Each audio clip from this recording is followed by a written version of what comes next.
이 데살로니가 후서는 기록자는 뭐라고 써 있습니까? 1장 1절에 바울이라고 했고, 바울과 실로아노와 디모데는 이렇게 얘기했습니다. 그리고 데살로니카인의 교회에 편지하노니 이렇게 했습니다. 데살로니가 후서가 데살로니카인의 교회에 편지 보내는 거기 때문에 이 제목도 뭐라고 했습니까? 데살로니가 후서, 전서에 비해서 두 번째 편지다라고 해서 후서라고 이야기했습니다. 그래서 3장 17절에서 보면 나 바울은 친필로 문안하노니라고 해서 이 바울이 썼음을 또한 이야기를 하고 있습니다.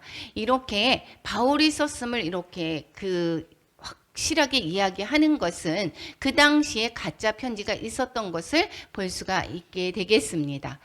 그러면 이 데살로니카는 그러면 어디라고 얘기를 했었죠? 데살로니가 다시 한번 확인합니다.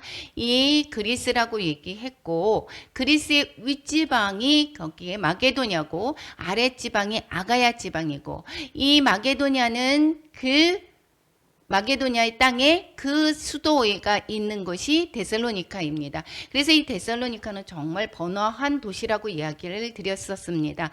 그리고 여기 유대인 회당에 있었고, 유대인 회당에서 유대인들은 큰 그러한 권력을 가지고 있었던 것을 볼 수가 있습니다. 그래서 이 데살로니카가 언제 우리가 복음을 전하게 되었는지 기억하시죠? 2차 전도 여행에서 우리가 갈라디아 땅을 지나서 드로아에서 빌립보를 건너서 그 다음에 데살로니카를 가게 되었는데, 이 데살로니카에서 여기에서 이 3주간 복음을 전했다라고 얘기를 했었죠. 이 3주간 복음을 전하고 유대인들의 시기로 말미암아 이 밤에 몰래 떠나게 됩니다. 그래서 이 베레아를 가게 되고, 베레아에서 아덴을 거쳐서 고린도까지 가는 것을 볼 수가 있게 되겠죠. 그러면 여기에서 이 데살로니카에서 그 3주간에 있었던 것에 거기에서 사도 바울은 복음을 더 전하고 싶었을 수도 있었을 것입니다. 그런데 그러지 못해 그러한 마음에 안타까운 마음이 있어서 이 디모데를 다시 데살로니카를 다시 보냅니다. 그리고 데살로니카는 거기에서 이 성도들을 또한 그 믿음을 다지고 다시 돌아오게 되겠죠. 그러면서 디모데가 전하는 말씀이 데살로니카의 그 믿음에 바로 서 있다라고 하는 그러한 기쁜 소식을 전해 주었습니다. 그래서 이것에 너무도 감사하고, 그리고 또한 그 재림에 관해서 말씀을 그 데살로니카 있을 때 전했었는데 잘못 알아서 이 재림에 관한 것이 오해가 생겼기 때문에 여기에서 그럼 재림 전에 죽은 사람들은 그러면 어떻게 할 것인가, 또 재림 또한 전에 죽었던 사람들은 재림 때 부활의 영광을 누릴 수 있을 것인가 하는 의구심이 들어서 여기에서 그 문제에 관한 답변을 해준 것이 뭐라고 얘기했었죠? 데살로니카 전서라고 이야기를 했습니다. 그리고 이 데살로니카 전서를 보내고 나서 그 변화가 있어야 되는데 그 데살로니카에 전해지는 말이 변화가 별로 없었다라고 얘기했고, 이 재림에 관해서 이야기를 했는데 오히려 여기에서 이 잘못 해석을 해서 이 재림에 관해서 정말 바로 오게 되는 것이다 라고 생각을 하고 있었습니다. 그리고 뿐만 아니라 이 배경에서 보면 어떠한 사람이 한번 볼게요. 2장 1절과 3장 11절을 같이 읽어보겠습니다. 형제들아, 우리가 너희에게 구하는 것은 우리 주 예수 그리스도의 강림하심과 우리가 그 앞에 모임에 관하여 영으로나 또는 말로나 또는 우리에게서 받았다 하는 편지로나 주의 날이 이르렀다고 해서 쉽게 마음이 흔들리거나 두려워하거나 하지 말아야 한다는 것이라. 우리가 들은즉 너희 가운데 게으르게 행하여 도무지 일하지 아니하고 일을 만들기만 하는 자들이 있다 하니, 그러니까 데살로니카의 전서를 보내고 난 뒤에 얼마 있다가 전에 받은 것이 뭐라고 얘기합니까? 영어로나 또는 말로나 우리에게서 받았다 하는 편지, 그러니까 사도 바울에게서 받았다라고 하는 편지, 가짜 편지가 있었더라는 이야기고, 그리고 뭐라고 얘기합니까? 주의 날이 이르렀다고 해서, 그러니까 주의 날이 벌써 이르렀어 라고 이야기하는 소리가 들렸다라는 것입니다. 그래서 그들이 그들이 마음이 흔들려 있거나 두려워하는 그러한 일이 있었다라는 것이고, 그것으로 인하여서 이 데살로니가 후서를 써야 되겠다라고 하는 그러한 필요성을 느끼고, 그리고 편지를 전하게 되는 것입니다. 뿐만 아니라 이 재림에 관해서 궁금했던 상황을 넘어서서 이제는 바로 주의 날이 이르렀다고 하니까 이제는 게으르게 행해서 도무지 이 일을 안 하고 이제 우리가 일할 필요가 없지 않은가, 주의 날이 가까이 왔는데 라고 하는 그러한 자들이 있었다라고 이야기를 하고 있습니다. 그래서 이 데살로니가 후서를 쓰게 되는 것이고, 이 기록 목적은 그러니까 어떻게 될까요? 이 거짓 교리를 전했던 사람들이 있었다라는 것이었죠. 그러니까 재림에 관한 그의 가르침을 오해한 자들에게 올바르고 정확하게 설명하기 위해서 이 데살로니가 후서도 썼습니다. 그러니까 여기에서도 재림에 관한 것을 이 데살로니가 후서에서도 쓰여져 있겠지요. 그래서 우리가 데살로니가 전서 후서, 그래서 종말에 관해서 이야기한다라고 하면 마태복음과 24장과 그리고 요한계시록뿐만 아니라 이 데살로니가를 참고하는 것을 볼 수가 있게 되겠습니다. 그렇기 때문에 이 전서는 감사하고 기쁜 마음이 더 컸기 때문에, 그렇기 때문에 여기에서 좋은 말로 그러니까 기쁘다라고 하는 편지를 썼는데, 이 전서보다는 조금 더 엄격하게 교훈하는 것을 볼 수가 있게 되겠습니다. 그리고 주님께서 오시기 위해서는 그냥 벌써 왔다라고 하는 것이 아니라 일정한 순서를 거쳐야 한다라고 이야기를 하고 있죠. 그래서 이 광신적인 생활에 빠지지 말고 정신을 차려서 박해 중에도 흔들리지 말고 주어진 일들에 최선을 다해서 신앙생활 할 것을 권고하는 내용이 데살로니가 후서입니다. 이 데살로니가 후서는 이 전서를 보내고 나서의 그 변화되는, 이 바로잡혀지지 않았던 재림에 관한 그런 문제를 다루고 있다라는 것을 다시 한번 기억하시면 될 것입니다. 기록 연대와 장소는 전서와 마찬가지로 이 고린도 교회에서 썼고, 고린도 교회에서 전서 기록 후에 6개월이나 1년 사이에, 그래서 한 51년에서 53년 사이에 썼던 것을 볼 수가 있게 되겠습니다. 여기에서 말이 많습니다. 정확한 날짜가 뭐 1년이라고 하는 사람이 있고 거의 한 3년 뒤라고 얘기하는 사람도 있지만 거의 가까이 6개월에서 1년 사이인 것으로 많은 학자들이 그렇게 추측을 하고 있습니다. 이 데살로니가 전서는 5장까지가 있었죠. 그래서 1장부터 3장까지는 너무도 너희들의 소식을 듣고 기쁘다, 내가 너희를 만나기를 원한다라고 하는 그러한 3장까지의 그러한 소식과 4장, 5장에서 재림에 관한 이야기와 그리고 재림을 기다리는 성도들이 어떻게 살아야 할지를 4장, 5장에서 말씀을 하고 있었던 거에 반해서 여기에 데살로니가 후서에서는 3장까지의 짧은 서신인 것입니다. 그리고 1장에서는 고난받는 성도들을 격려하는 내용을 담고 있고, 또 2장에서는 이 주의 날, 즉 그 주의 날이 어떻게 오는지 징조들을 가르쳐주고 그 다음에 그 가르침을 받은 교훈들을 지켜서 행하라라고 이야기를 하고 있습니다. 또 3장에서는 게으름을 경계하는 내용으로 그렇게 실려져 있는 것을 볼 수가 있습니다. 그럼 오늘 1장에서는 그럼 어떠한 내용을 담고 있었다라고 얘기했습니까? 고난받는 성도들을 격려하기 위한 내용이 있다라고 얘기를 했었죠. 그래서 오늘 제목은 소망 안에서 고난을 견디는 삶이라고 하는 주제로 제목으로 은혜를 나눌까 합니다.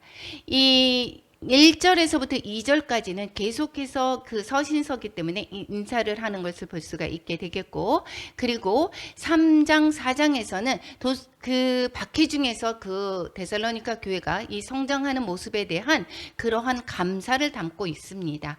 그리고 5절에서부터 10절까지, 3절, 4절이었고 5절에서 10절까지는 그리고 성도들에 대한 격려와 하나님의 공의로운 심판이 있을 것이다. 왜 이렇게 우리는 핍박을 받아야 하는가? 이 핍박받는 그 데살로니가 성도들에 대한 이 격려하기 위한 하나님의 그 공의로운 심판, 그 소망을 가지고 인내하라. 왜냐하면 하나님께서 공의로운 심판이 있을 것이다 라고 하는 내용으로 성도들을 격려하는 내용을 담고 있습니다.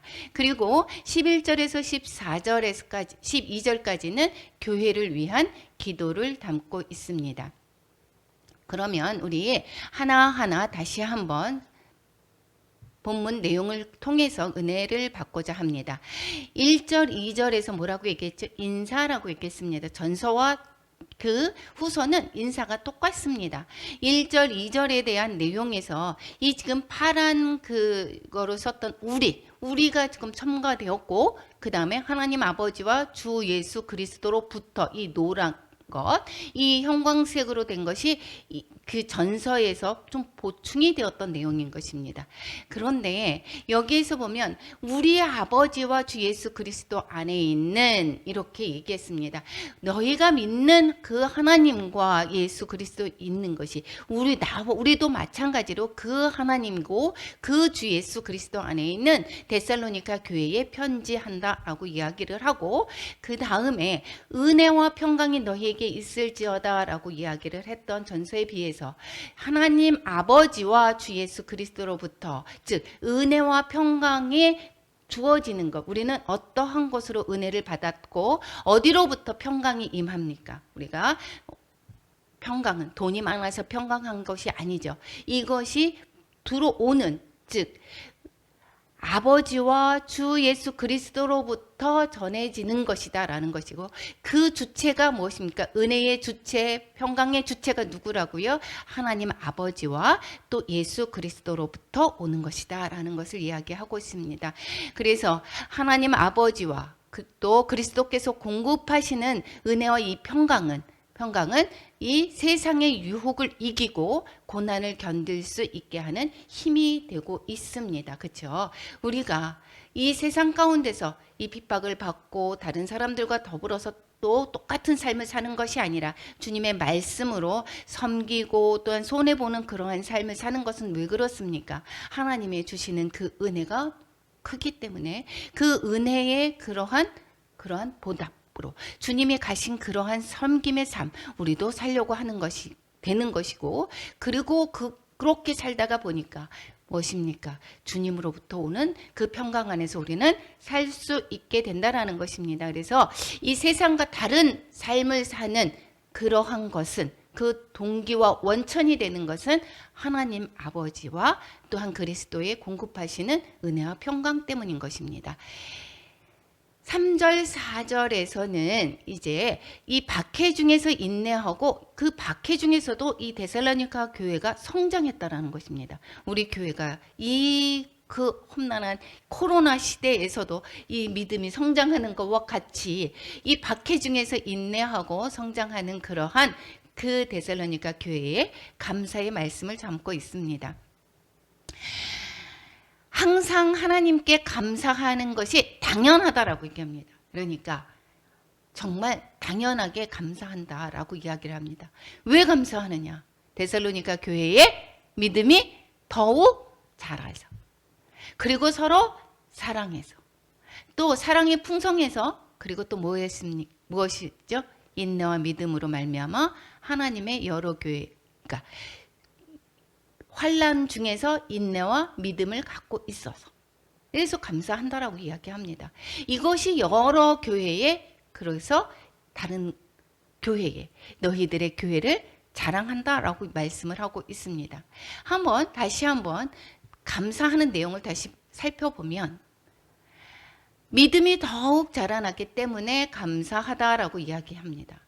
데살로니가 전서에서 그 전에 편지한 것에서 사도 바울이 기도를 하고 있었을 때 뭐라고 기도했습니까? 주야로 심히 간구함은 너희 얼굴을 보고 너희 믿음이 부족한 것을 보충하게 하려 함이라. 즉 뭐라고 했습니까? 믿음이 부족한 것을 보충하고 싶다라고 기도를 했었는데, 그거에 대한 응답으로 가서 가르치지 않았어도 그들의 믿음이 점점 자라고 있었다라고 하는 것입니다. 그러니까 그것에 대해서 감사한다라고 이야기합니다. 에베소서에서 이야기하면 그 4장 15절에서 보면 그리스도 그에게까지, 즉 그리스도에게까지 거기에서 뭐라고 했습니까? 범사에 자라라라고 얘기를 합니다. 이 자라라고 하는 것이 현재 정말 그 데살로니가 교회의 현재 진행형으로 현재형으로 자라고 있는 것을 본다라는 것을 말씀하고 있습니다. 두 번째 감사한 건 뭐라고 했습니까? 서로에게 베푸는 사랑이 커지고 있기 때문에. 이게 점점 그때 사랑의 역사와 이렇게 얘기했죠. 전서에서도 사랑으로 서로 나누고 있다라는 소리를 들었습니다. 그럼에도 불구하고 또 후서에서는 점점 사랑이 커지고 있다라고 얘기하죠. 이 데살로니가 전서에서 뭐라고 그 사도 바울이 또한 사랑에 관해서 사랑이 더욱 많아 넘치게 하사 이렇게 기도합니다. 그 기도에 대한 응답이 있는 것을 볼 수가 있게 되겠습니다. 뿐만 아니라 이들의 사랑하는 것은 믿음에 관해서 여기에서 나타나지는 것을 볼 수가 있게 되겠죠. 이 사랑은 믿음에 따라서 이 나타내어지는 그러한 열매입니다. 그래서 이 성령의 열매가 사랑인 것처럼 믿음으로 말미암아 우리는 성령이 내 안에 내주하게 되시고 믿음이 있는 자들은 이 사랑을 동반하게 되어 있죠. 그래서 야고보서에서는 뭐라고 이야기합니까? 믿음이 있다라고 하면서 행함이 없으면 그것은 헛된 믿음이다 라고 이야기를 하고 있지 않습니까? 그래서 이 형제가 자매가 헐벗고 일용한 양식이 없는데 그럴 때 너희 중에 누구든지 그에게 이르되 평안히 가라, 덥게 하라, 배부르게 하라 이렇게 말만 하면 유익이 없다라고 이야기합니다. 믿음의 사람은 이 사랑을 동반하게 되는 것이 당연하다라고 얘기를 하는 것입니다.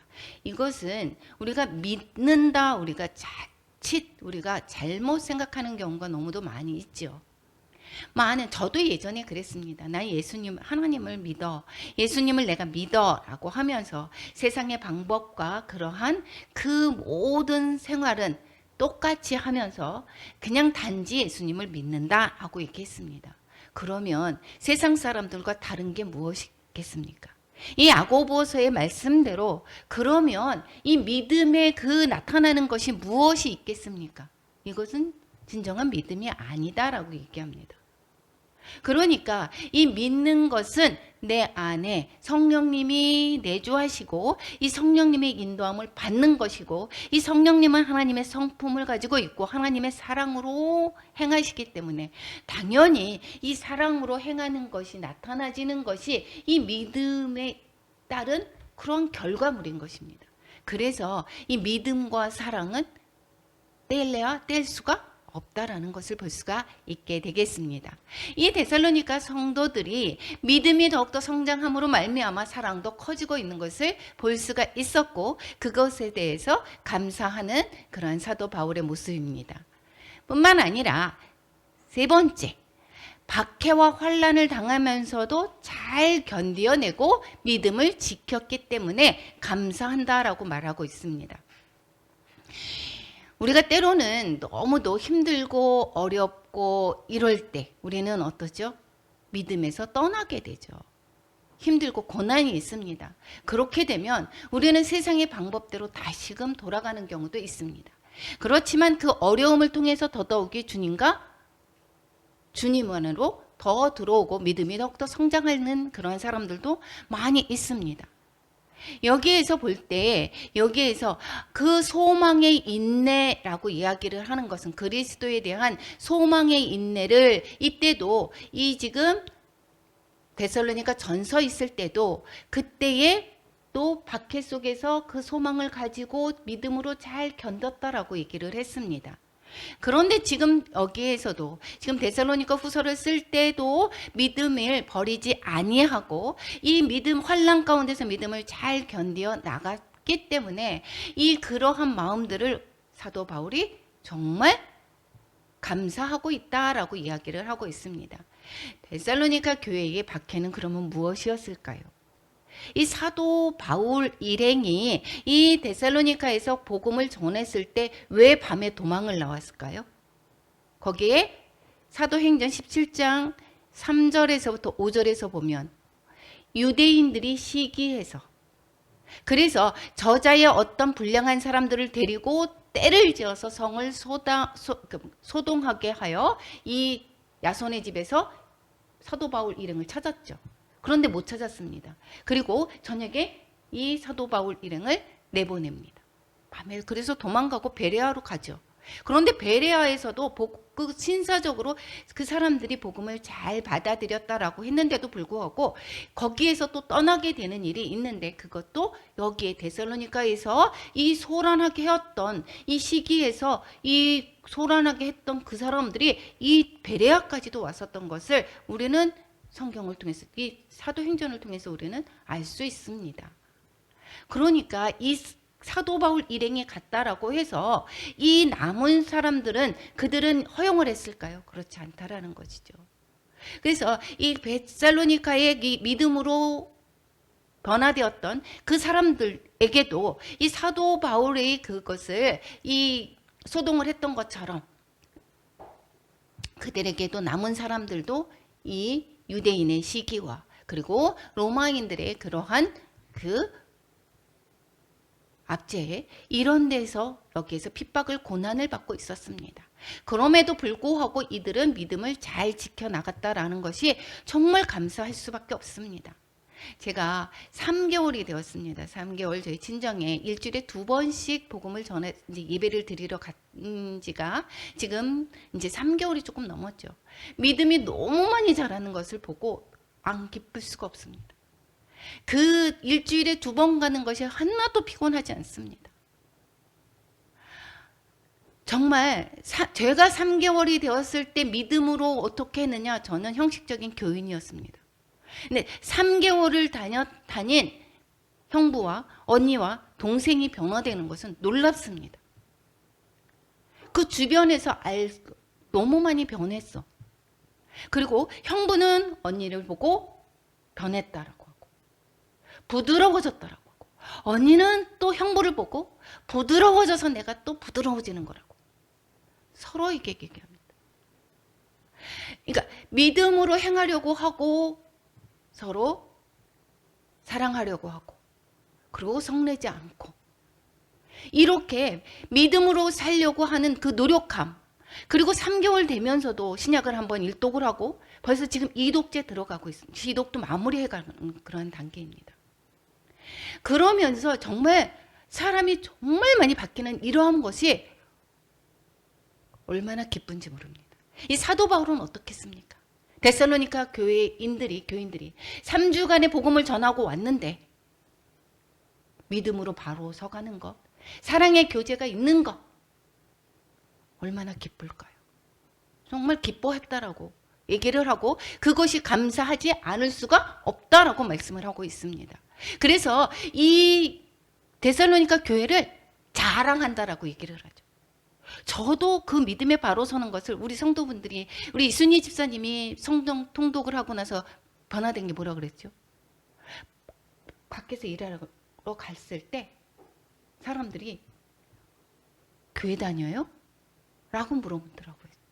얘기했다고 그러지 않았습니까? 그것이 다르다라는 것입니다. 그러한 모습들을 자랑하고 싶지 않겠습니까? 그래서 이 교회를, 이 데살로니가 교회를 여기에서 자랑한다라고 했습니다. 어디에? 여러 교회에. 여러 교회라고 하는 것은 마게도니아뿐만 아니라 이 고린도 교회에도 데살로니가 교회를 자랑하셨겠죠. 믿음으로 말미암아 소망을 가지고 박해와 환난 중에서 잘 이겨나가는 모습, 그것도 평안하지 않습니다. 예수 믿는 그러한 상황이 환난과 핍박을 갖고 오는데도 불구하고 믿음을 잘 지켜나가는 그러한 모습, 자랑을 안 할 수가 없는 것입니다. 그래서 이 데살로니가 교회를 자랑한다라고 하는 것은 무엇입니까? 그 교회의 본보기를 삼아라. 이 교회처럼 그렇게 하기를 바라는 마음이 실려 있겠죠. 5절에서 10절까지는 성도들에 대한 격려와 하나님의 공의로운 심판에 관해서 담고 있습니다. 이 공의라고 얘기합니다. 우리가 만약에 이 데살로니가 교회가 왜 우리는 이렇게 핍박을 받는데, 이렇게 핍박을 받는 것은, 그리고 저 사람 핍박하는 사람을 왜 저 사람을 그냥 내버려 두지? 우리는 이렇게 하죠. 이것이 참 궁금합니다.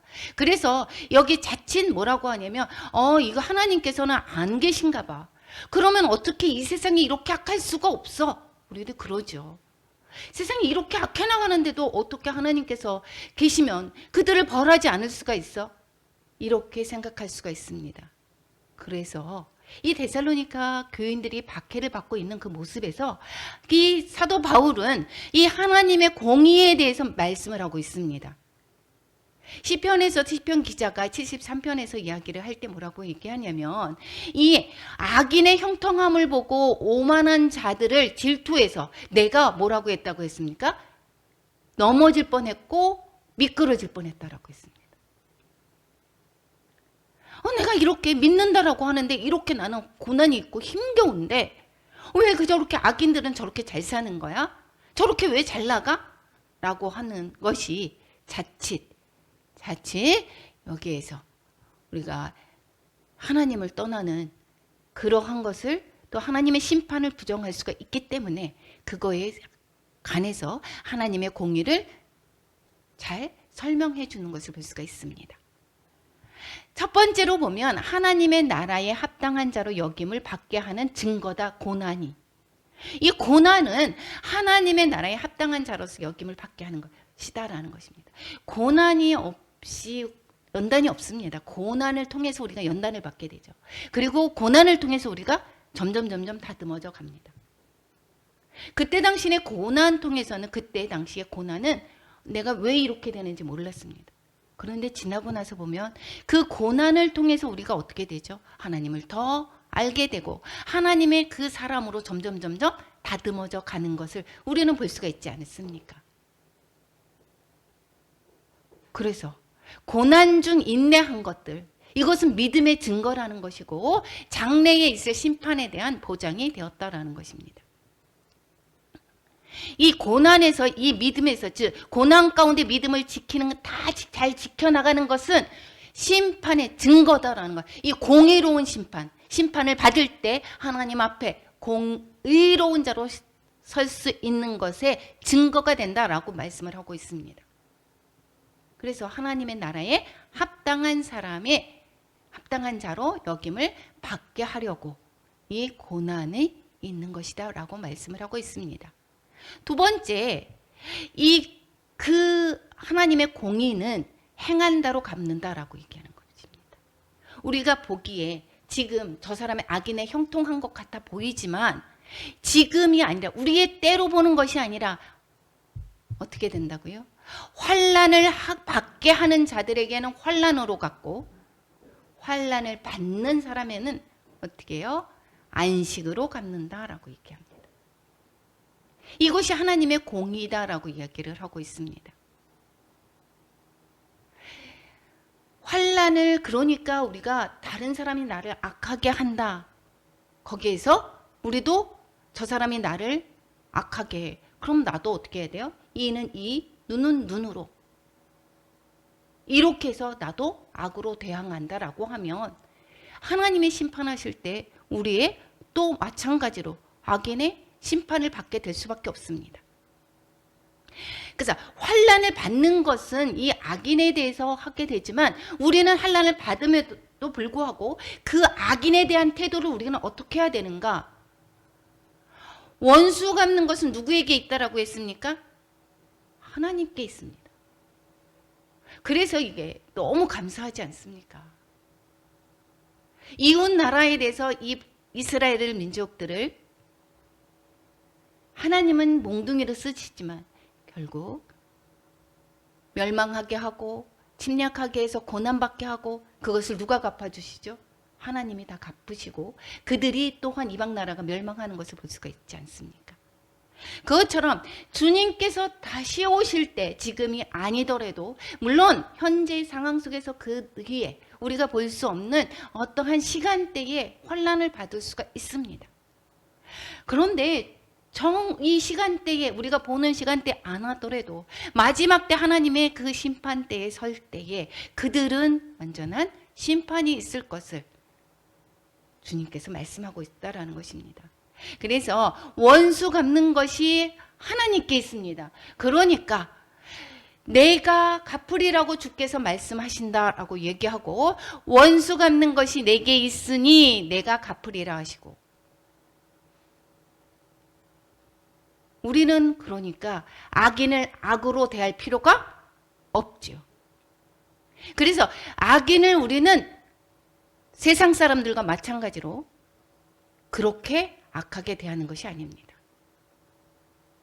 여기에서 뭐라고 얘기하죠? 데살로니가 전서에서도 모든 사람을 대하든지 항상 선을 따르라.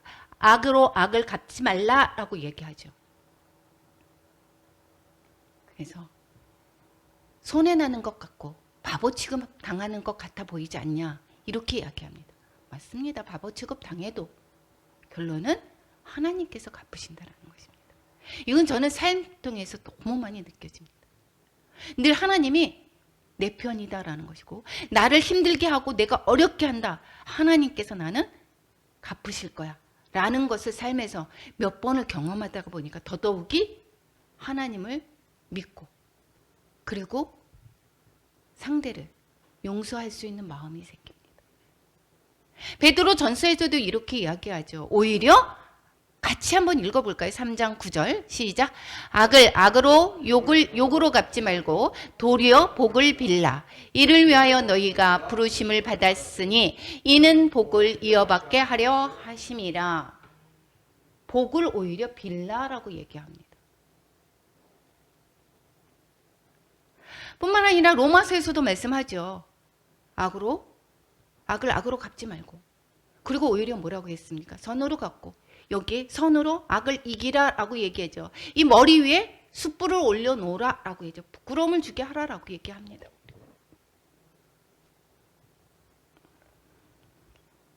하반부에서는 그때가 언제일 때 또 완전한 심판할 때는 재림시 예수께서 주님의 모습을 완전히 드러내실 뿐만 아니라 이 세상의 일들을 숨김없이 밝히 드러낼 것입니다. 천사들과 함께 하늘로부터 불꽃 가운데 나타나실 때 우리가 계속해서 성경에서 이야기할 때 천사들과 함께 하늘로부터 나타나신다라고 얘기했고 올라가신 그 모습 그대로 다시 오신다라고 얘기했습니다. 이만희가 또 영으로 와가지고 이만희한테 예수의 영이 들어갔다 이렇게 얘기하지 않습니다. 하나님이 영이 들어가서 이만희가 재림 예수라고 얘기를 하는 것 이게 잘못된 거라는 거죠. 하늘로부터 오신다라고 했습니다. 불꽃 가운데 나타나신다라고 얘기를 하고 있습니다. 분명히 이때도 뭐라고 얘기했습니까? 예수님이 다시 이때 지금 데살로니가 후서 썼을 때 아까 뭐라고 했죠? 누가? 재림이 왔다라고 얘기했다고 그랬죠. 그래서 이 편지를 쓴다라고 얘기를 했었지 않았습니까? 우리는 그래서 지금 뭐죠? 이만희가 벌써 왔잖아요. 그때나 지금이나 별반 다를 게 없죠. 그렇지 않다라고 얘기를 하고 있습니다. 여기에서. 그래서 여기 오실 때 천사들도 같이 오신다는데 이 천사들이 여기에서 또 뭐라고 했습니까? 하늘에 있는 군대들이 이렇게 같이 세마포 옷을 입고 백마를 타고 그를 따르더라 라고 말씀하고 데살로니가 전서 4장 16절에서부터도 어디서부터 온다고 했습니까? 하늘로부터 강림하시리니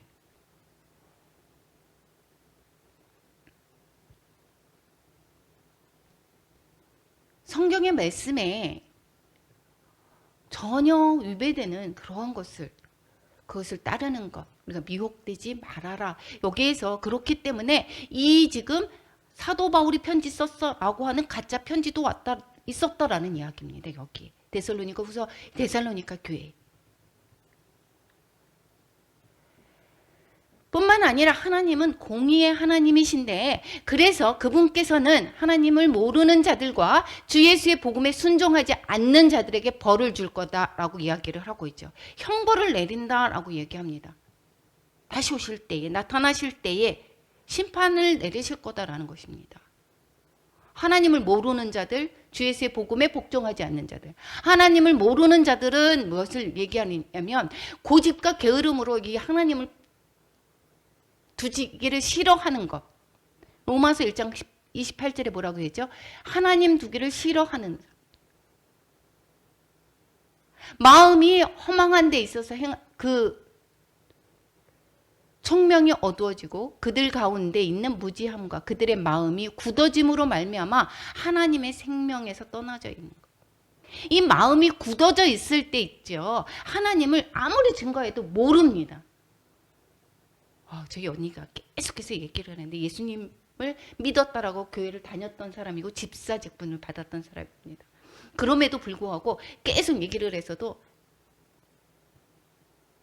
견고한 진으로 고집과 그러한 이 마음으로 들어가지가 않았습니다. 그런데 정말 하나님이 행하셔서 하나님께서 어떻게 예배를 드리게 할 수 있는 그러한 기회로 삼아주시고 정말 그 마음에 그 견고한 진들을 부수고 성령으로 말미암아 부드러운 마음을 주시고 그리고 주님의 말씀이 들어가고 주님의 말씀으로 살고자 하는 그러한 마음이 있는 것입니다. 하나님을 모르는 자들은 이 고집이 있습니다.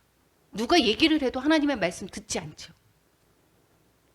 그러니까 마음이 우리가 예수님의 그 비유에 보면 딱딱한 밭, 돌밭 이러한 것입니다.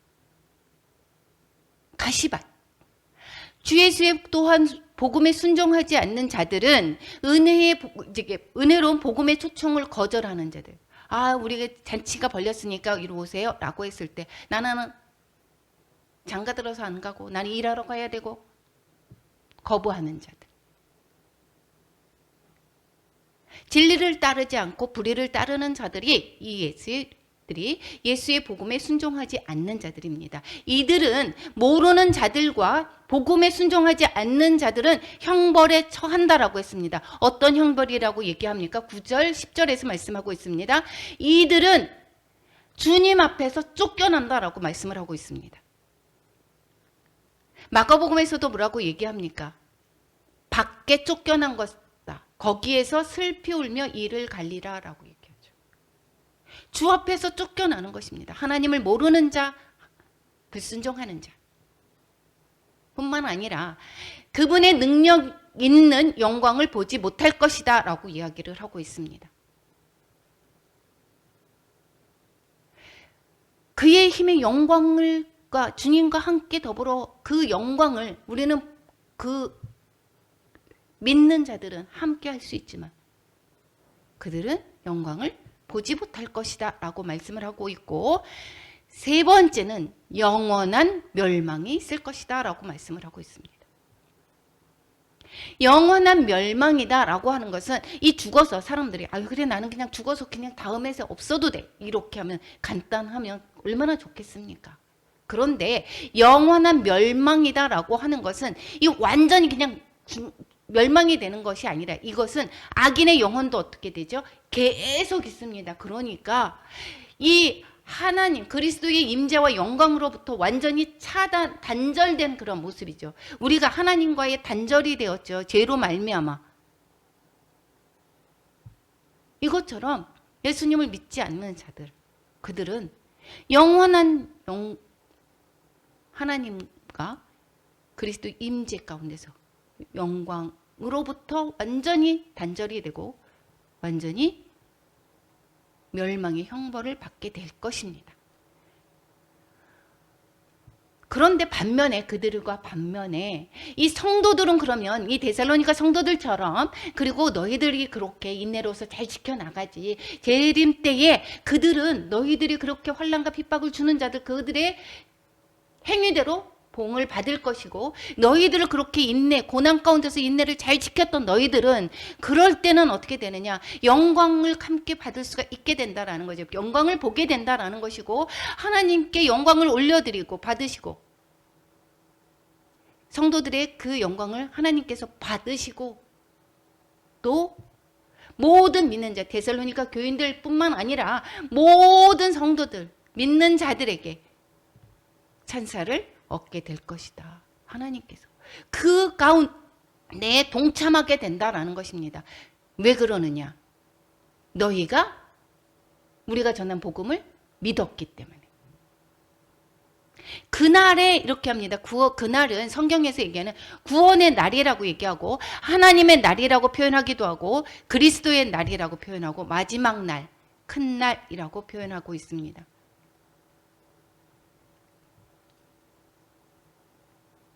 11절, 12절에서 교회를 위한 기도를 하고 마무리합니다. 1장에서는. 교회를 위해서, 즉 어떤 교회를 지금 데살로니가 교회를 위해서 기도를 하고 있습니다. 복음에 합당한 삶을 살도록 기도를 하고 있다라고 이야기를 하고 있습니다.